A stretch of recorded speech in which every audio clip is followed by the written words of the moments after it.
Tung, and I'm director of the Curatorial programs, and it's my pleasure to introduce tonight's visiting artist. Known for his pioneering work in color photography, Stephen Shore sold his first photographs to Edward Steichen, then a curator at MoMA, at the age of 12. Since then, he has photographed Andy Warhol's factory, deadpan scenes of American life, and still lives while experimenting with various color photography methods. A photographer's photographer, Nan Goldin, Andreas Gursky, Thomas Struth have all acknowledged Shore's influence on their work.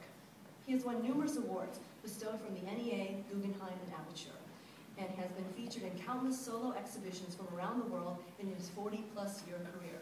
So without further ado, please welcome Stephen Shore.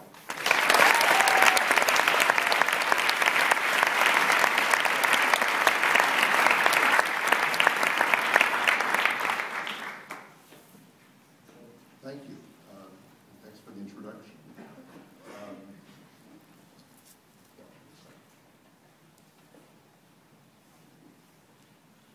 In the mid-70s, I was fortunate enough to have dinner one night with Ansel Adams.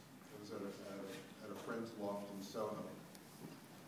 And during the dinner, I saw Ansel drink 6 glasses like that of straight vodka. And at one point, very late at night, he said this without much emotion, as I recall. It was like a photographer objectively observing something. He said, I had a creative hot streak in the 40s, and since then I've been pot boiling. And this was one of the 5 events, as I look back at that period of my life, that gave me direction. For me, art is solving problems and facing challenges. It's exploring the world and exploring the medium of photography. It's not about making beautiful pictures. I realized that night that when I'm 85, I don't want to be having dinner with a 25-year-old photographer and saying, I had a hot streak and I've been churning it out ever since. And try over the course of the next hour to give you kind of an overview of that.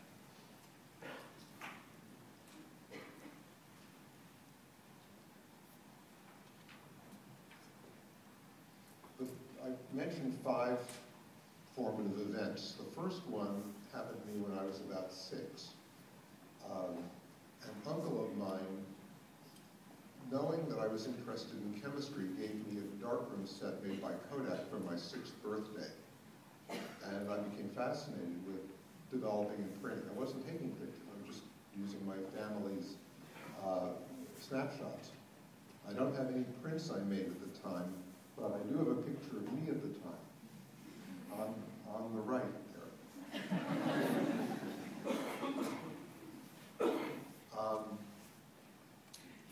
This is a self-portrait at age 9, and it was around this time the second event happened. And that was, as you might be able to tell from this picture, I lived in an apartment house. This was in New York City. And our upstairs neighbor, who was a music publisher, gave me for my birthday a copy of American Photographs by Walker Evans. It was the first photography book I owned. And looking back on this, realized that I feel a spiritual kinship with Evans. It's not simply that he influenced me. I feel it goes deeper than that.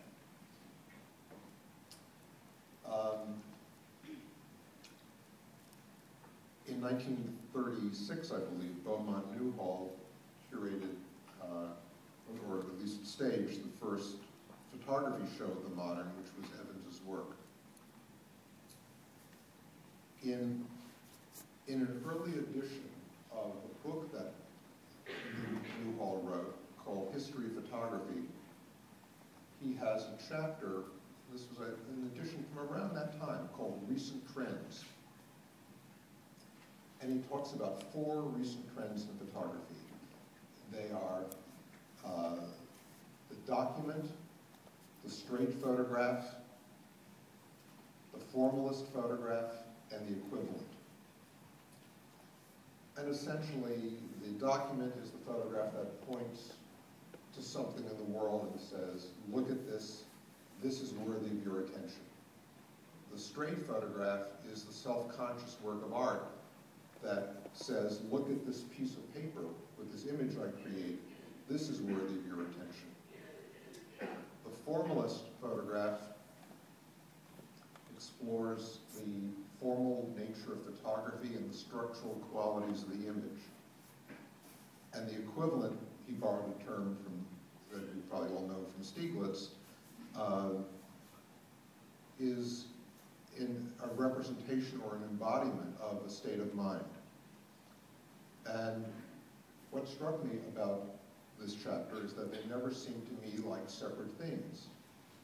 And that the most interesting photographs, like this picture of Evans's of the Belgrove plantation, function equally in all 4 categories. And Evans added something else to this. He talked about photographing in documentary style, a picture like this. And what he was saying then was that he was adopting a visual style that referenced a vernacular tradition. He saw how visual style was a cultural signifier. And this is really very much a postmodern perception.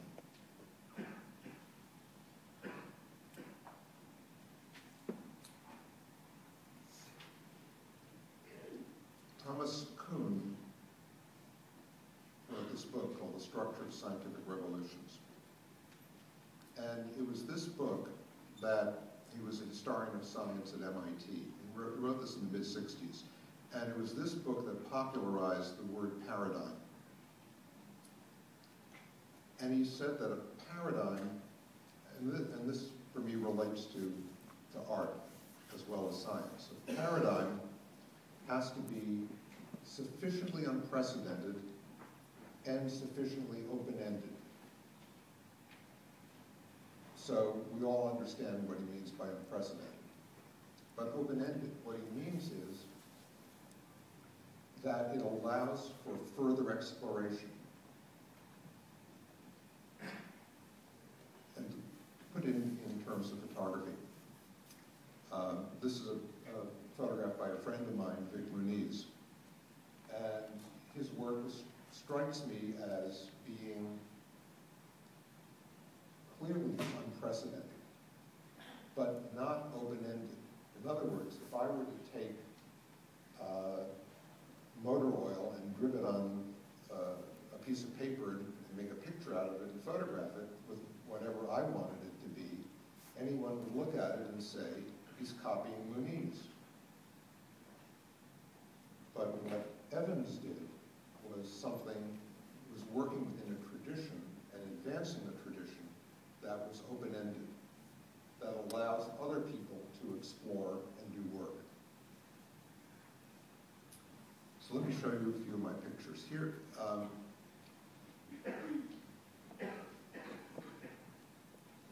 I spent on and off 3 years at Warhol's studio, the factory. This is what I did instead of going to college. I met him in my senior year in high school.